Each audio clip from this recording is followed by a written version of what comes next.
Hello and welcome back to Sounds on the Couch. I am very excited to introduce the guests that we have for you today. So vocalist and guitarist Josh Russell and drummer Ethan Flynn here to join us as Jerry at the Beach. 5th of January, the pair released an album by the name of Jagerbomb.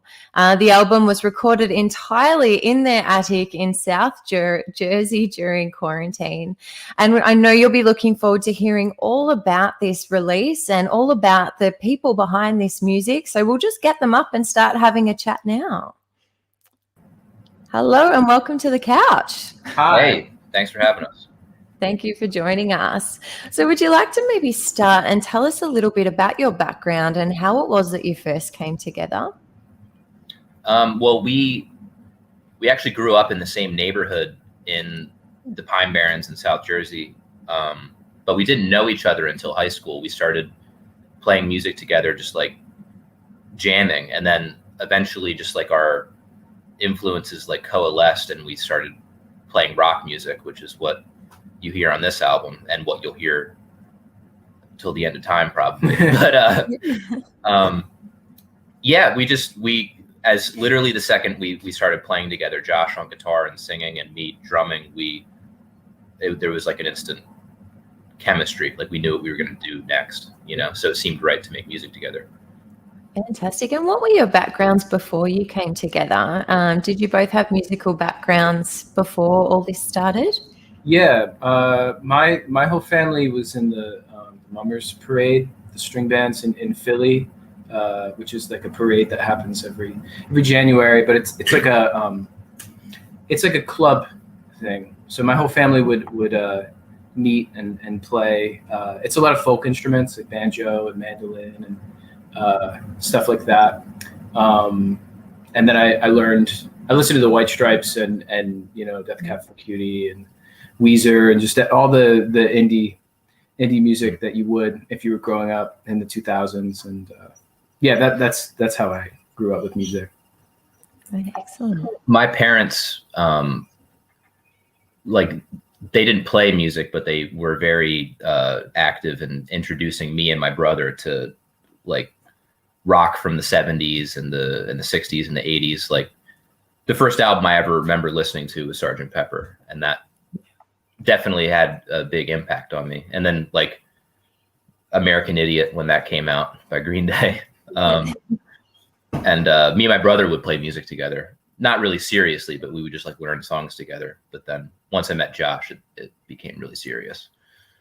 Right, excellent. And so would you say that they've been your biggest influences as you've come together as well? I know you both mentioned quite similar bands in a lot of ways. Do you think that that's continued through your development as you've come together? Oh yeah, for sure. I mean, whenever like I listen to something that I really like, I would show Ethan. And I feel like during quarantine, we definitely both got into a bunch of new bands, like well, not new bands, but bands that are new to us, like Guided by Voices. I had never heard them before, and they're a huge influence on me now. And even in the last year, I've been listening a lot to Oasis, just like that kind of stuff. Yeah, excellent. So recently you have released your album Jagerbomb. Would you like to maybe tell us a little bit about what's behind that and what made you decide to put that together? It was the first album we made that was completely of rock songs, and it felt like a big breakthrough because we were both finally writing like the same kind of music together. Mm-hmm. And like every song that we would show the other, it just felt like really right just by itself. It didn't need to be masked by like a bunch of like weird production choices. It's just the song, and we could just play it loud and just play it passionately. And we want to just make it like a really tight, just like pop rock album. Yeah. Excellent. And so also you created this completely in an attic, which is very interesting and a very tough time. I mean, COVID's been so challenging for everyone, but particularly musicians trying to create their music. So what was that experience like for you? Yeah, Ethan quarantined at my house with me. and we overdubbed everything, drums, bass, guitar, and then we did lead vocals at the end. We would just stay up in my attic all day, drink at night, hang out, and just do the same thing for it was about 2.5 months of continual recording. Excellent. And was that your first experience of putting it together yourself? No, we have another album that's only on Bandcamp, and that we did in a camper in the Pine Barrens. So we have experience of being isolated and cramped in a small space making music, but the production is very different. So that's why you won't find it on Spotify or Apple Music. But we're very used to doing that. Yeah. And I'm very interested. What made you decide to create that music in a camper? I guess, that's so different from what so many people would choose, but it's such an experience as well. What was that like for you? There's something like we could really isolate ourselves there, and you're not on the clock. You're not like we could record at 4 a.m. if we wanted to and be as loud as we wanted to. And it's free. Yeah, like we don't have to pay for a studio. Yeah, like, and just isolating together and like almost forcing yourself to go a little crazy can lend you some interesting results, All right, excellent. And so the songs that you've chosen to put onto this album, Jagerbomb, would you like to maybe take us through a little bit about what you've put on there and what the songs mean to you? A lot. I guess I would describe them as they're loud and they're fast, but they express sadness in a way that isn't like moping. Yeah. Like it's a catharsis, I guess you could say. Most of the songs are just about expressing some kind of pain or like some kind of like memory, but getting it out in a more an aggressive way instead of just like low key. And just matching like a really, really high amount of intensity with a high amount of melodicism, so that if a song is intense, at least it'll be catchy too. If it scares away some people, like at least you could still like sing along to it, hopefully. Yeah, absolutely. And so I guess it's been out for a little while now. So would you be able to maybe let us know a little bit about how it's been received and whether it's sort of been like what you've expected? Have there been any surprises along the way as the music sort of hit the public? I mean, we're happy. Like, obviously it's been a small build, but for where we're at, we're happy with how people have received it. Everybody seems to get it. Yeah. Like they get what we were going for, and people who have heard it have said it's good. So I'm happy for any compliments we receive. Our friends like it. Yeah, it's nice. That feels good. Yeah, like our friends listen to it, which is cool. Mm-hmm. I'll see on Spotify, like one of our friends will actually be listening to it. Yeah. So it's not just we heard your album and now like we'll forget about it because it's not that good. Which is nice. It's nice to know that our friends actually listen to it on their own time. No, that means a lot. So would you like to maybe let us know a little bit about what your creative process is like? Is one of you more of a songwriter for the band, or is it very integrative with the two of you? Like, how does your creative process actually work? It's completely divided. So we both do the same thing with writing, but we both write about the same amount of songs per album. And we kind of just show each other the songs and then edit them like a little bit and then record them. The production is where we actually like work together and playing the songs. But the writing process is pretty isolated. Like I write all my songs by myself, and so does Ethan. Then when we go to mix and produce everything and figure out the instrumentation and the arrangement, that's when we actually like communicate and figure out what sounds the best. Yeah, no, great. And is it always a really smooth process, or do you find, it seems like you're quite close to me. You've been living together in the attic. Have there ever been any disagreements with what you expect the music to come out like, or the recording process or writing process?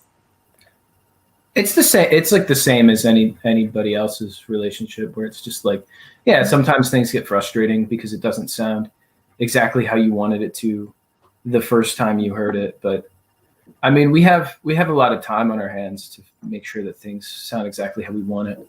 Like I've been mixing the next album called Vincent, and I've been doing that by myself, and then Ethan will come over and we'll just kind of review each song. And it's just like revising. Like you just have to revise until we're both happy. Yeah. Oh, great. And so tell us a little bit about this new album, Vincent Town. Is this, when can people expect to hear this, and sort of how does this compare with your latest release? Like it's spring, summer. We don't have a definite release date, but this year it will come out in either the spring or the summer. And it's kind of a continuation of Jagerbomb to a certain extent. Like it's still loud, it's still fast, but it's definitely more fleshed out. It's longer, and we're really happy with how the songs turned out. Like they're still really melodic, you know. Oh, great. And so what have been some of the biggest challenges that you've experienced along the way? I think mixing. I think finding the right sound for mixes is the hardest part about everything. Because like recording, generally we'll both be really, really excited about how it sounds. We'll hear how me, Ethan, and also our bass player Trey played everything together. And it sounds really good on first listen, because you're hearing the whole song for the first time, fleshed out. But then as you sit with it, you start to realize, oh, this kick drum should sound fatter, and these guitars should sound more intense. And then eventually you start to want to revise everything until it's perfect, and that just takes forever. It's very frustrating, and it's also rewarding, because when it's done, it sounds great. But it takes like a really long time to get mixes to sound correct. Yeah. And do you do all your own mixing as well? Yeah. Yeah. Is there anybody else involved in any of the process for you? I mean, you seem like a very independent band. Do you have any assistance in any of these areas of getting your music out there? Yeah. Our friend Kyle helped us record the last album, Vincent Town. And we had a couple other friends help us with recording drums in Jagerbomb. And then we have our mastering engineer, Matt, who he's doing one mix on the next album. But he's really great. Like all of his masters sound huge. And our bass player, Trey, and our manager, Liz, helps just send our music places and get us interviews like this, which is a big help. Oh, great. So if everything aligned for you as a band just the way that you wanted and nothing was going wrong, where would you like to end up? SNL. SNL. I'm going to play on SNL. That'd be cool. Oh, great. All right. So do you have any, I know you've got your album in the works at the moment, but do you have any big plans sort of in the meantime or beyond that, upcoming events or upcoming releases? So we have the next album coming out in, spring, summertime, called Vincent Town. And that's like a full length release. We're going to release like 5 or 6 singles for that beforehand. Many of them with music videos. And then after that, we have another album, which we did record at a studio. Well, we did record that at a studio. Yeah. And that, we don't really have a name for it yet, but, that'll come out maybe in 2020 or maybe in 2021, or it's 2021 now. Yeah. Time is blurred together. Yeah. But, fall or winter of next year. Yeah. And then we have like other concepts. We want to do an album of like Irish drinking songs. Yeah. And we want to do them like electric, like punk style. What's the inspiration for the Irish drinking songs album? My whole family, they did the Mummers Society stuff in the 80s and 70s, and like they all play old like string band marching songs, but then when they would hang out, they would play all of the Irish drinking songs. in Irish bars in Philly. So, and my family comes from Ireland, so my grandma would like sing with me and my brother. She would like sing like Irish like folk songs on the piano to us. I feel like it definitely like left a mark, you know. Were you born in Ireland as well? Oh no. I guess born and raised in Ireland. That'd be cool. That'd be great. I'm not sure exactly when they came over, but I know from my dad's side, it's like literally like 100% Irish. Yeah. So there's a big tour planned for Ireland when all this COVID sort of disappears off all our shores. Absolutely. That That's would the be first so country sick. where, other than Australia, I do want to go to Australia. Australia would be awesome. I was reading that the White Stripes, their first country that they went to other than America was Australia. And they were like the first big band to open up like the indie scene in Australia in the 90s. And like, I would love to do that. That'd be sick. Yeah. Do you have any destinations in mind in Australia that you're dying to go and tour in? I want to see the Sydney Opera House. That'd be cool. Yeah, that's the big one. You know, that's like the one, but it looks really cool. Yeah. Oh, great. And so if anybody's watching this, we've got a lot of artists that would be watching these interviews. Is there any advice that you might like to share by anyone who might be inspired by what you've got to say or what you're doing at the moment? Yeah, write melodies that are catchy and play really loud and fast. Yeah. Be aggressive. Yeah. Music isn't background music, right? Yeah. Stuff that impacts people and however that comes out, you know, just write true to yourself. Yeah. And what does impact mean to you? Just in some, like there's a visceral reaction to really good music that you have, and hopefully our music conveys that. But when I listen to the music I love, it's not, there's really no reason that I love it. It's just, you just feel it. Because the same music I loved when I was 5 years old, I still listen to. And I had no concept of anything when I was 5 years old, but it just hit you, you know? Yeah, absolutely. Is there anything else that you'd like to share with us before we finish up? Listen to Jagerbomb on Spotify and look out for Vincent when it comes out. Excellent. And where can people find you if they're looking for your music? Instagram, definitely Spotify. Like stream our music on Spotify, and Bandcamp. Bandcamp is huge for us. We have some music videos on YouTube too, if you want to check them out. Excellent. And I'll pop the links into the box underneath as well. So let me, thank you very much for joining me on the couch today. Thanks. And yeah, I appreciate you taking the time to have a bit of a chat. Thank you. Thank you. Appreciate it.